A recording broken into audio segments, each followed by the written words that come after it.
Okay, so today is day 3, week 6. I've been talking about hoovering throughout the whole course and also love bombing and everything. What is hoovering? Hoovering is just like the name, like the Hoover vacuum cleaner, sucking you right on back in. That's exactly what hoovering is. So, hoovering is a manipulated tactic often used by narcissists to draw their victims back into the relationship after a period of time of separation or when the victim tries to establish boundaries. Recognizing and dealing with hoovering attempts is crucial for maintaining your emotional well being and ensuring your safety. You're already got out of a relationship, don't go back, all right? Here's a cohesive guide on how to handle hoovering and attempts to re-engage. First, you need to understand what hoovering is. You have to understand it. So, hoovering is a term used to describe the narcissist's attempts to suck you back into the relationship, much like a vacuum cleaner, hint the name, vacuum cleaner, Hoover, yeah. This can occur through various tactics designed to manipulate your emotions and break down your defenses. Because you're already on defense mode. So they need to try to figure out how to do it. These are some of the ways they do it. Please pay attention to these signs. When you see them, recognize them. So common hoovering tactics are love bombing. They trying to go back. Oh, they love to repeat themselves. Like, you done this already, buddy. I know what you're doing. You did this already. You gotta come up with something new, you know? So suddenly they are showing you and showering you with affection and gifts and promises to change, you know? I'm not gonna do it no more. I'm getting counseling. I'm letting you know I know what I did. I messed up. Yada, yada, yada, yada, yada. Yeah, whatever. Guilt tripping. The love bombing don't work anymore. So now they need to do the guilt tripping. So making you feel guilty for leaving and not responding to them. Oh, they got some crazy things to say about you leaving the relationship. Because you left me, this is why things are going like this, and why, because I need your help. I don't know what to do. I don't know how to do this. You was always the one doing all the cooking, and now I'm losing all this weight, and I'm not healthy. Oh, yeah, they guilt tripping. You trying to make you feel bad. Man, please, go buy some McDonald's or Burger King or something. Go find something to eat or whatever. That's how I would respond to it. I probably wouldn't respond, but that would be my thoughts if I was to respond. And then promises to change. This is a real big one, you know. Claiming they have changed and will change and begging for another chance. So they either have changed or they are going to change, and they definitely start begging for another chance. I want to tell you right now, if a significant amount of time has not passed, my bad. If a significant amount of time have not passed, they haven't changed. It takes people time to change, especially if they've been a certain way for so many years. People don't change overnight, even if it's something tragic happened to them. Their body might have changed because some situation may disfigure them, but their mind is still the same. So don't ever think that person has changed in 6 months. No. Don't even think they changed in a year. No. For a narcissist, they need a good 5 to 7 years to really change. To really see a significant amount of difference in a narcissist, they need anywhere from 5 to 7 years. And that's even pushing it. Because a narcissist, that personality is so strong, it is embedded in them. It is embedded into them. So don't go back that soon. You're just going to repeat yourself. And even if you repeat yourself, it's going to be worse than the first time before you left. It's going to be worse. And they do get worse. When you come back, they resent you for leaving them. They want to hurt you. I'm gonna tell you a story about my uncle. So my mom have a brother. She had more than one brother. It's 8 of them all together. But total, this is one uncle. I witnessed this myself when I was a kid. He had a wife at the time. When she would leave him, because he was abusive too. When she would leave him, he would go and hunt her down and find her and beg her to come back. Get on his knees and be like, I will change, I'm not, please come back to me. I cannot, please. Oh, yes. And then she would take him back. The minute he get her in that house, he will smack her down and he will beat her up just because he said, you ever make me beg for you again. And it's one time I witnessed him literally play Russian roulette with her. He had a revolver. He put one bullet in that thing and he spun it around and he was like, tell me you love me. And I was peeking through the door and I was like, oh my God, telling my cousins and my brother, do you see what's going on in there? I think he's going to kill her. And you got to tell grandma, you know, all that stuff. And my mother's side of the family, well, I'm not going to say anything bad like that, but what I will say is that it's dysfunctional. Just what it is, okay? My dad's side of the family went through some dysfunctions too. You know, nobody's family is perfect, and there's a lot of dysfunction. And when you grow up in a dysfunctional home, you tend to end up meeting someone who's dysfunction, and y'all end up becoming in a relationship, and then y'all start the dysfunction all over again. And the purpose of this whole course is for me to teach you how to get out of dysfunction and break that cycle and break that spell, because it's a spell. It's definitely what it is. You're under a spell and you think that's the way life is and supposed to be, and that's not how it's supposed to be. We're not supposed to live in chaos, all right?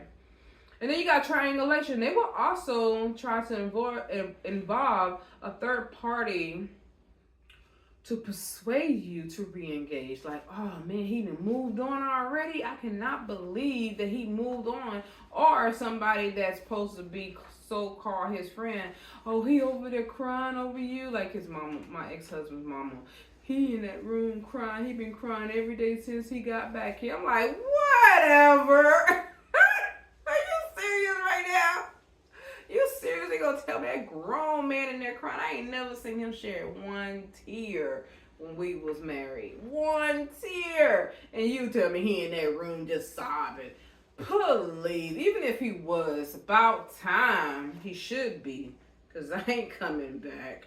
Anyway, so, or the blame and accuse. They want to blame you and accuse you of being the cause of the problem that they have, and provoking them to react the way they act to you, okay? So that is the hoovering tactic that they actually try to use on you. It's the love bombing, the guilt tripping, the promise to change.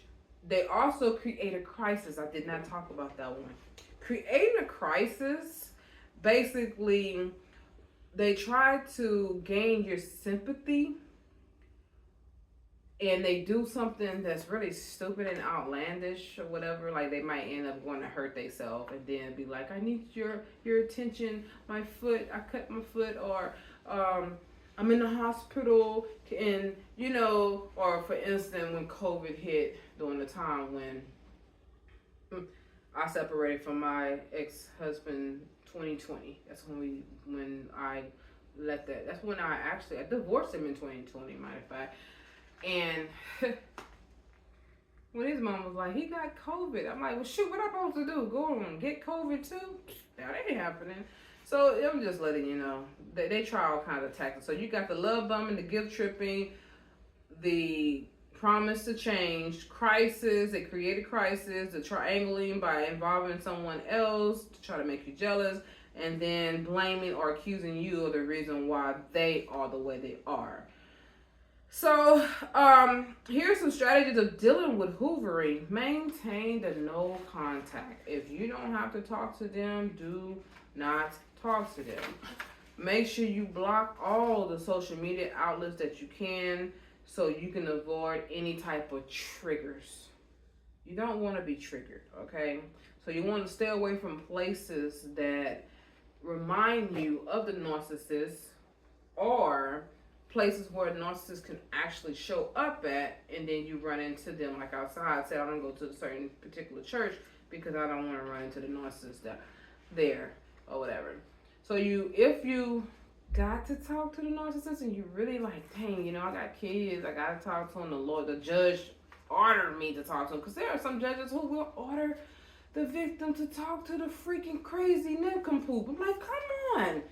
You can clearly see that they don't need to be talking. But it happens. So limit your contacts, okay? Definitely limit it. You want to have structured communication. We talked about that with the parenting apps and all that. Well, I already talked about stay neutral with your response. Don't show emotions. Be very brief. You want to always stay in control of yourself. Stay in control. Don't let them engage you into an argument and try to pull you into fussing and arguing with them. Don't do that.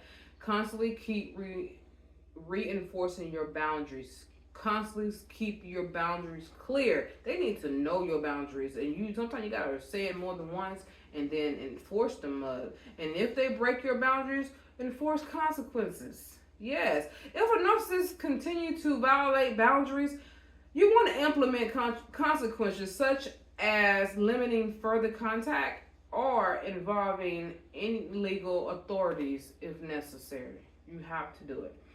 Don't forget to seek your support. That's why you got to keep your support system there so they can help you stay strong and resist the hoovering attempts, okay?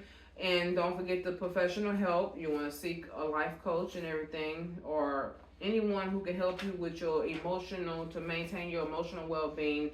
And don't forget your self-care. Constantly keep your self-care practices up. All right. And positive affirmation. Don't forget that. So don't forget to read the book for your positive affirmation. And to continue to educate yourself on what hoovering is, so you can see them coming when they show up, and you say, oh, they go a hoovering tactic. Oh, he just hoovered me. Woo, he just hoovered me. He tried it. It ain't work. It didn't work. Okay? And then you want to stay grounded in reality. Don't go fantasizing out there in la la land about, oh, well, if he did change, then we can go back to the love bombing stage. Girl, that love bombing stage was fake. He didn't mean that. He wasn't doing that because he really liked you. He did that because he was trying to suck you into his world so he can control you, okay? So don't go into la la land. Stay out of fantasies. Avoid that crap, So you want to always remind yourself of the narcissist patterns of their behavior and why you chose to leave the relationship, okay? Why did you choose to leave in the first place? Don't forget that. So keep a journal of your past incidents to refer to your feelings in your attempts to re-engage. If you feel like re-engaging, you better go right to that journal and be like, you know what? On July 18, 2018, that man choked me and slammed me to the ground. And oh heck no, I ain't calling him. I'm not gonna respond to his message. I'm not going back. Okay, so that's what the journaling is for, so you can remind yourself why you don't need to go back, why you need to stay away. So definitely avoid fantasies. Do not fall for the ideal image of the narcissist that they portray during the hoovering phase. Let me tell you what one kind of hoovering tactic my ex-husband tried on me. I was at the hotel one night, getting ready to go to sleep. Matter of fact, this was right before I told him I had a headache, and he was like, I'm the one that giving you the headache? And I say, yes, you really are. Right before that, what he was doing was trying to talk all calm. Most of the time, he's very aggressive in his tone. That's most of the time when he's talking to me. And I used to always say, your tone is what I don't like. You need to change your tone. Talk to me normal, like a normal person. I'm a woman. Talk to me like a woman. Be more gentle with me and stop being so rough. Well, this time he tried that. He was literally talking in a calm manner. And then when I started saying something to him, like, I don't remember what the conversation was about, but I do remember what he said to me. And I remember saying something to him in lines like, you need to get some counseling. And he was like, I am getting counseling. I talked to a counselor, and my counselor have helped me to realize where my issues are and where I need to work on what I need to work on. You need to get some counseling. I said, I am getting counseling. He said, why are you getting all aggressive? Why are you raising your voice at me? Why are you acting like that? Why are you talking to me in that tone? And I was like, no, this dude, I didn't say the word dude, I said another word. No, he didn't. No, he ain't trying to flip it on me like that. Oh, heck no. I see, I get the headache. My head's starting to hurt. I'm not going to stay on this phone with you. You'll figure off the phone. And he's like, oh, so I'm giving you a headache. Yes, you are. Is this where your headaches are coming from? Yes, you are where my headaches are coming from. Yes. I can't believe you tried that on me. Like, I just knew it was fake from the jump because it's not his personality. And at that time, I think only a month and a half has passed. Not even a whole 3-4 months. Dude, your counselor ain't that dang on good. You need a lot of work. A whole lot of work. So let's talk about handling specific hoovering scenarios. I want to give you some scenarios on some of how to handle hoovering. So we're going to talk about emotional appearance. Resist guilt. Definitely resist it. Recognize that the narcissist's guilt tripping is a manipulation tactic. You are not responsible for their emotions or their well-being, okay? Stay detached. Do not attach yourself to them. Stay detached. Respond if necessary with neutrality and without engaging in their emotional drama, because they're going to have that. You don't let them suck you into that. Stay neutral, okay? Remember that monotone voice? Dry eyes. Definitely stay with the gray rock method on that part when they start with that emotional guilt tripping. Okay, also promise to change. Let's talk about promising to change, all right? That's another hoovering. So first you want to demand proof. If they say, I'm going to change, demand proof. I'm getting counseling, demand proof. I won't do it no more, demand proof. How I know you're not going to do this no more? You ain't got nothing showing me. You ain't doing nothing for yourself to show me that you actually changing. So if the narcissist claim that they have changed, or they're getting any type of help to change, demand consistency. You want to make sure that you can verify their actions over time before considering, not even just getting into it, not even just saying okay, before you even put a thought to re-engaging into that relationship. You need consistency. Like, I need to see this over a period of time that your tail have changed. Now, how you gonna be able to do that if we don't go out on dates and stuff no more? I ain't gotta go on a date with you to know if you changed. Especially if you got kids, I'm gonna know that right away by way you respond to me about the children when I'm talking to you. I'm gonna know that right away if you show up on time to come pick these kids up like you say you are. I'm gonna know that right away when you bring the kids back on time. I'm gonna know that right away when you do what you say you gonna do. I'm gonna know that right away when I bring some things to your attention and you don't react in your normal state that you normally do, and you react in a better state that you need to be reacting. I don't need to go on a date with you to know that. And if we don't have kids, why should I give you another chance? I gave you the best chance of your life and you destroyed it. So there's no need for me to give you another chance. Period. If you have changed, good for you. That way you can be better for the next person. Don't re-engage in that relationship if you don't have any ties with that person. I'm going to tell you, that will be the best decision you ever make. I don't care how great the sex is, you can find better sex out there.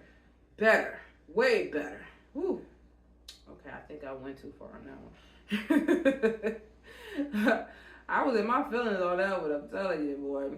So definitely trust the action and not the words.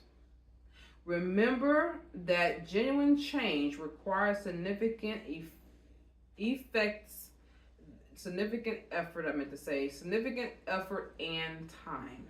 So do not be swayed by their promises alone. You need actions, and it needs to be consistently over a period of time, a year to more. It got to be going on for a good while, because that's how people start changing when you have done something consistently, especially for like 21 days constantly and over and over and over and over again. It started becoming you.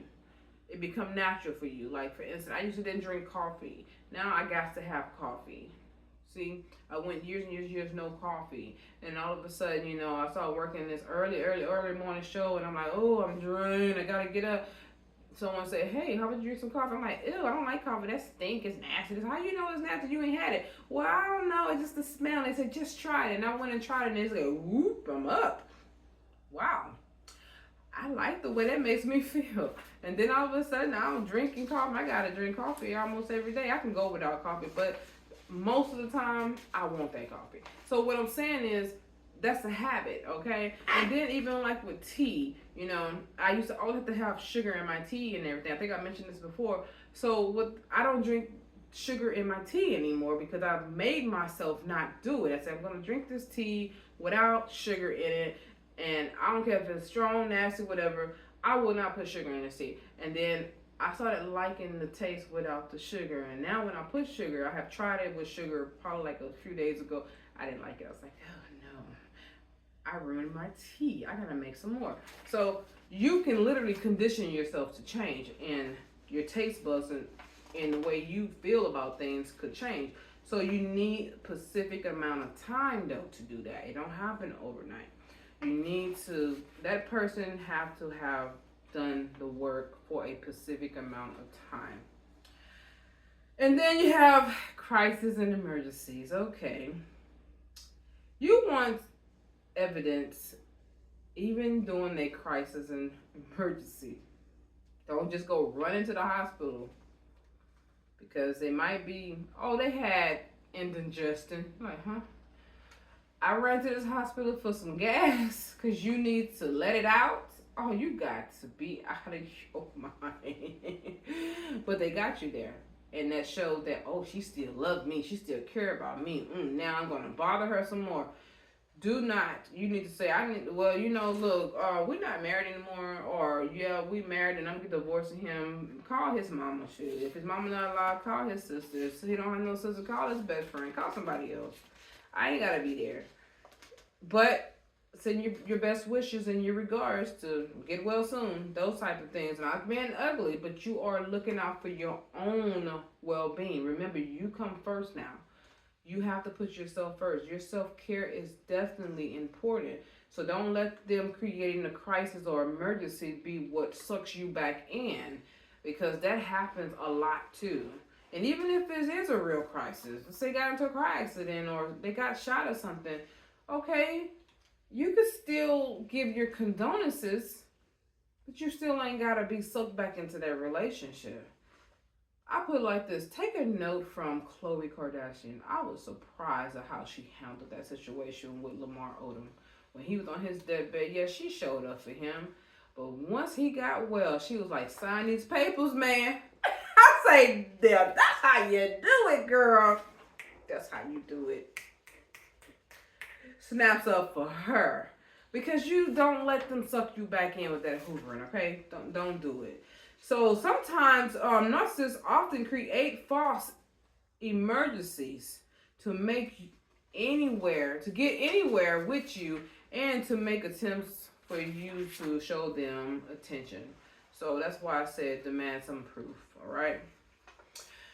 So the third party verification, let's talk about that part. So if a crisis seems legitimate, let's just say it happened to be legitimate, what you want to do is ask a trusted third party, someone that you know not going to lie, to verify the situation and to intervene if necessary.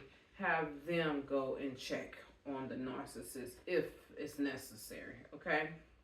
Like maybe a family member of theirs, a cousin of theirs, someone on their side of the family say, hey, can you just give my best regards? I hope they get better soon. That's what I'm trying to say. So here's some about involving third parties. I want to talk about that.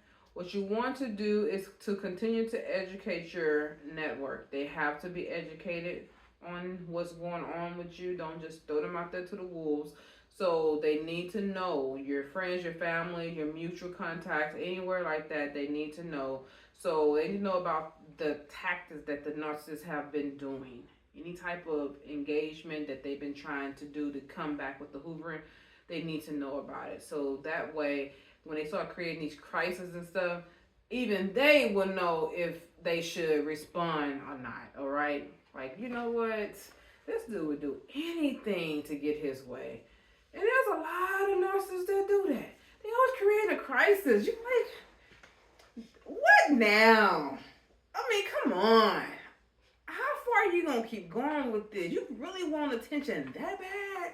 So, yes, definitely inform your friends, your family, your mutual contacts about the narcissist tactics and request that they do not relate any messages or pressure you to re-engage with the narcissist. Let them know, leave me alone. I'm not getting involved with that man again. I'm not getting back with that narcissist. I'm not even going to talk with that person on the phone. Stop it, okay? You have to let it be known. I'm talking about mutual friends, your family members, cousins, anybody who y'all two know, okay? All right. And then you want to use your mentors, all right? You do need some mentors. You need someone who can mentor you in areas. That's why it is great to have a close friend who's been in this situation, but maybe someone who's older that have, or not even just about the age. It's more so about the experience. They have been in a situation, they got out of it, and they have rebuilt their lives, and they are happy and they are prosperous, and you can see the difference in them. Have them talk to you and mentor you in your state of being, in your state of mind, and listen to them, okay? Don't be like, I hear you, but listen to them. So if it's necessary, you want to communicate everything that you can, and you want to always document everything that's going on with you. Journal your situation. So dealing with hoovering and attempts to re-engage by a narcissist require vigilance. You have to keep your mind and eyes open, all right? Strong boundaries. Got to have the strong boundaries. And focus on self-care. Your self-care is what's going to keep you from re-engaging. That's why self-care is important. Why you must put that first. Because when you take care of yourself and you love yourself enough, you're not thinking about going back. You're like, hold up, I finally got some peace. I can sleep at night.